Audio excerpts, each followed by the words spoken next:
Hello my friends, it's Ranger Russ from the Meggs Point Nature Center. We are a Connecticut Department of Energy and Environmental Protection facility, which is unfortunately currently closed. As soon as we are able to open, we would be happy to have you come and visit the Nature Center. Until then, we're going to continue doing these online programs, and hopefully you're all enjoying them and learning a little something for each program that we do. Today we're doing my favorite animal, and my favorite animal changes depending on what I am looking at for the day, because there are many fascinating things about each of the animals that we have here in Connecticut. And because we are located in Connecticut, we try and focus on animals that are found in the state. So everything that we talk about on our programs is either native to Connecticut or found in Connecticut. You can see all of our past programs at meggspointnaturecenter.org's Virtual Learning Center. You can also visit our YouTube channel, Meggs Point Nature Center's YouTube channel, and subscribe to that for all of the archived videos. You can also continue to watch these, which today are at 11 and 2. And then starting next week, we're going to be changing things up. So our schedule will look a little different. I'm going to be on vacation, so it's going to be whenever I can do a program. It may not be at 11, but I'm going to shoot for it. And then after that, we're going to start doing one program a day for the summer, Tuesday through Friday. All right, are you ready for today's favorite animal? Now, I've been going back and forth as to which clue I was going to give you first, and I'm not sure, but I think we're going to go with the skull first. Take a look at the skull. If you've seen our other programs, this is going to look a little bit familiar. You're going to think, hey, haven't I seen that before? Notice the bright orange teeth, very large teeth. Okay, fairly large skull. Good size eyes, but not gigantic eyes for the skull. Okay. Look at the teeth. Definitely a herbivore. Very flat, grinding teeth in the back there. Okay. And if you remember what that orange means, what group of animals have those orange teeth, that will give you a clue as to what this animal is. All right. Next clue. You guys can put up your guesses anytime. And also, please continue to put up where you're messaging from. And if you have any questions at any time, I will try and answer them as we go. All right, you ready for the next clue? It is the animal's track. So that is our animal's track. Notice, if you've seen our track program, the front track and the back track are very different. Not as different as some animals, but some animals, the front and the back are the same. Okay, a few people are guessing beaver. You're on the right track, but it is not a beaver. Are you ready for the next clue? This one, a lot of you are going to get it with this next clue. This is the animal's pelt. Look at that pelt. All right. So what you're looking at, what you can see here, are all these coarse hairs here. These are called guard hairs. A lot of guesses for beaver. Beaver do have guard hairs. They're not as big as these. But if you look closely, let's see if I can show you what's under the guard hairs. Can everyone see that?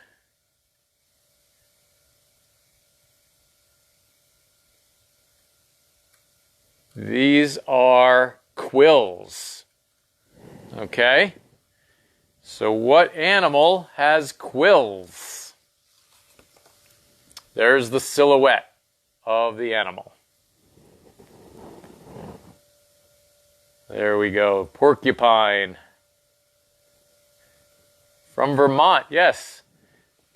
You guys have more porcupines than we do in Vermont. So in Connecticut, the porcupine is usually found in the northwest corner of the state. They don't come down to the shore, and they're not really over on the eastern part of the state. The word porcupine comes from the French word for spiny pig. I found that fascinating when I discovered that. A spiny pig. Isn't that cool? So we're going to go back to the skull because many of you guessed beaver. It looks a lot like a beaver. If I should have had the beaver skull with me, you would see a beaver is a lot larger, but you could have thought that this was a young beaver, a smaller beaver. Okay? So porcupines are also rodents. They also get these big teeth. They eat similar things to a beaver. Porcupines eat bark, roots, some nuts. So they are herbivores, and they need those big teeth. Now, they don't eat meat, but sometimes people see them chewing on bones. The bone is good for them. It helps to wear their teeth down. It gets them some calcium into their diet and some salt, which are things that they need. Someone says, unfortunately, there are a lot of these on the side of the road. That is unfortunate. They're not very fast. They have great defense. Let's get into the defense. So typically they're going to have only 1 to 2 young. So they're not having a lot of babies. They don't reproduce very quickly. I have to be careful. There are 2 different groups of porcupines in the world. There are the Old World porcupines and the New World porcupines. The Old World porcupines have very different quills than the New World porcupines. But there's about 10 or so species of each. I think it's 12 of the North American, the New World, and 11 of the Old World porcupines. Okay, so hello Marlboro. Let's look at these quills for a second. So there are 30,000, over 30,000 of these quills. Okay, that's 30,000 reasons why you do not want to cuddle with this animal today, because these quills can hurt. Now, this was done by a taxidermist, and they took most of the longer quills out. Those quills are actually used. They're valuable. They decorate things with them. So, someone's asking African. There are porcupines in Africa. All right, so if we look at these quills, they do not shoot their quills out. That's a really common misconception. They are not able to shoot the quills. Their quills point out the back of their body. So when they are threatened or scared, they turn. They just keep moving around, okay, so that anything coming at them is facing the quills. There are only 2 animals that really can eat them. There are a few animals that try and will occasionally be successful. In Connecticut, we only have 1 animal that is able to really eat a porcupine, and that's the fisher, also known as a fisher cat, although it's a weasel. Fishers are able to get the porcupine, and the way they do it is they keep circling to the front, okay? And as they get to the front, hello Michigan. Michigan, I would like to know how many porcupines you have over in Michigan. So the fisher will continually move to the front and try and get underneath. Once they get the porcupine flipped over, they don't have a lot of quills on the bottom. They don't have any quills on the bottom.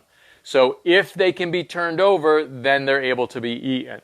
But for the most part, they don't have to worry about predators. A coyote or a bobcat might try and eat them, but more times than not, they end up with a face full of quills, and then they move on. Many of you that have dogs, especially again in the northwest corner of Connecticut or further north in Vermont, New Hampshire, and Maine, where they have more of these, your dogs may end up with a face full of quills. Very uncomfortable. All right. So I mentioned what they eat. They're eating lots of parts of trees, and that means that they are arboreal. Okay, so that's a really good vocabulary word. Arboreal means that they live in trees or spend lots of time in trees. Occasionally, I have seen them on the ground walking down a trail. They don't really care about us for the most part. I was hiking down a trail.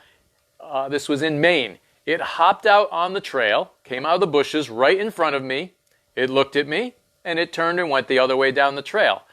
I was going the same direction, so I continued to hike after it and ended up following it for, it must have been 1.5 miles, till we got close to the coast. We were on the coast of Maine. And then it turned, went off the trail, and climbed a tree. and I just kept on going. It was a lot of fun. It was really interesting. It wasn't paying any attention to me. It knew that its quills were a great defense, and if I came near, it would just turn, keep its tail facing towards me, and then I'd be in a little bit of trouble. Handling this pelt, I have poked myself a few times, and again, these aren't the big quills, but they can do a little bit of damage, even the small quills. Now, talking about them climbing trees, this is what allows them to climb trees so easily. Look at those claws. All right, that is a fantastic way to climb up a tree. That gives you great grip as you climb up a tree. So let's look for a second at the track, because I just showed you those claws. If you look at the track, those are the tips of the claws. You can only see them on the front on this track. They will occasionally show up here. Tracks vary quite a bit depending on where they're left. So softer mud, you're going to see more of a track than harder soils or harder substrate. And you can learn all about tracks. I did a whole program on tracking. So you can go to our website and the Virtual Learning Center and see that program as well. So some other interesting things about porcupines is they have an antibiotic on their skin to reduce the chance of them getting infections, or if they happen to prick themselves or their friends with a quill. Here's a little piece that fell off here. It's not a quill, but it looks like it's growing into one. Okay, I'm going to show you this again. Okay, so you can see the quills face backward. Now, there are some porcupines, mostly in South America, that have a long prehensile tail. That's actually another good vocabulary word. Prehensile means it's able to manipulate, it's able to grab things, and they actually use their tails when they're climbing up trees very often. And a baby porcupine, this is one of my favorite things about porcupines. A baby porcupine is called a porcupette. It just sounds like you want to cuddle it, doesn't it? A porcupette. Why wouldn't you want to hold one? Because they have 30,000 quills, that's why. All right, we're going to bring this back over. The males are called boars, the females are called sows. So we did another animal a few weeks ago that was the same. They keep hooking the claws on the camera there. How's that? So get a good look. Those guard hairs, they can feel if anything brushes against the guard hair. So if they feel something and something snuck up on them, they will raise their quills. And very quickly you could become impaled with those quills. And usually if you get impaled with a quill, you're going to swell up immediately wherever that quill stuck you. Right, if anybody has any questions, you can put them up at any time. And I'm going to take a look and see, do we have any questions that I missed?